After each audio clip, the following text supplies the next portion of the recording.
We're a skeleton crew, at least for now. The recent conflicts over Candor Prime have drawn most of the able-bodied men away from the salvage business. That's really besides the point.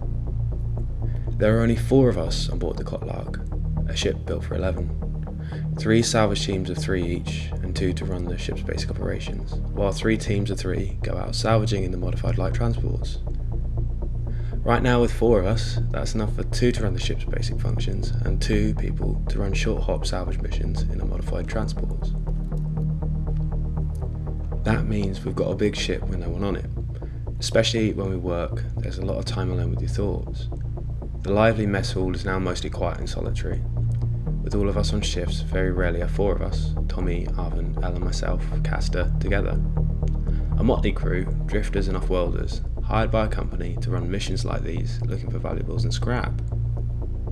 If you didn't know, these long-haul missions are 3 months of dry air and mostly dry conversation, but the paycheck at the end is worth it. Us off-worlders have adapted. I hop from station to station on vessels similar to the Cottlark, working on a few missions, then hopping off when we reach a station or port that suits me better. It's how I've avoided the draft. So here we are, about 3 weeks into this 3-month mission that will take us salvaging through old wrecks from various conflicts in forgotten war zones. The ship itself is, or was, one of the nicer salvage vessels I've been aboard. 3 salvage craft are a luxury. Only 2 work now here, the 3rd has been in need of parts since aborted. We've nearly reached our next salvaging destination, a war zone centuries old that's recently revealed itself. The warp is a fickle thing, or so I've heard, and this very recently showed up on our long-range scanners. Having done a little research, the vessel looks Imperium in origin, which should mean good spoils for us. Tommy's voice comes crackling through the Vox system. Come to the bridge, our prize awaits. I climb up the steep flight of stairs from my quarters. Tommy looks very pleased with himself. Take a look at that. He's gesturing at the cracked screens so we can see what's going on outside the ship.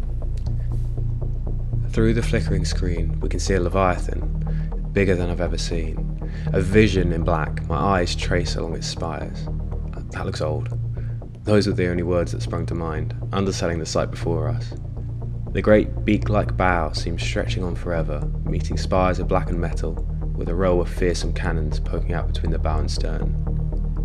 Atop the cruiser, several huge mounted turrets with yet more enormous guns poking out.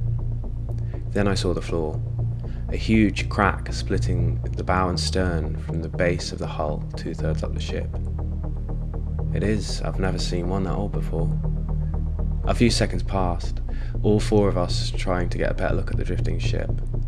Although certainly not in service, its raw power and dominance was obvious, not least thanks to its size.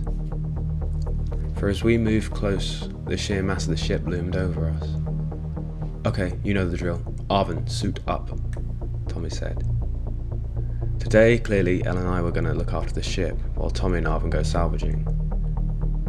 Off they headed downstairs to the airlock.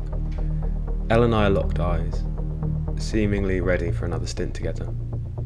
He was younger than the rest. His first mission had been the previous aboard the Cottlark. A runaway turned salvager, Elle possessed a defiant demeanour.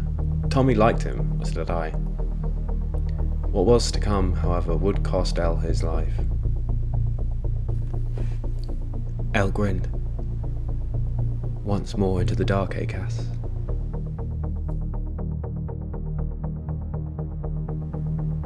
Thank you for listening. Part 2 should be out this week.